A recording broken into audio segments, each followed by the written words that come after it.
श्री स्वामी समर्थ. कधी कधी माणूस खरोखरच थकून जातो. गप्प बसत बसत, वेदना सहन करत करत, संयम ठेवत, आशा धरत, नाती निभावत, स्वतःला सतत समजावून घेत आणि आपल्या जवळच्यांना पटवत. जीवनात फसवणूक होणं तितकंच आवश्यक आहे, कारण चालायला शिकवतात आई वडील, पण पडल्यावर उठायचं काम स्वतःलाच करावं लागतं.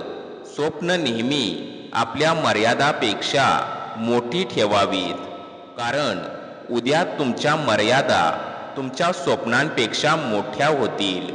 घर बदललं तरी काही हरकत नाही, काळ बदलला तरी काही फरक पडत नाही, पण सगळ्यात मोठा दुःखाचा क्षण तो असतो जेव्हा आपला जवळचा माणूसच बदलतो. श्री स्वामी समर्थ. जय जय स्वामी समर्थ.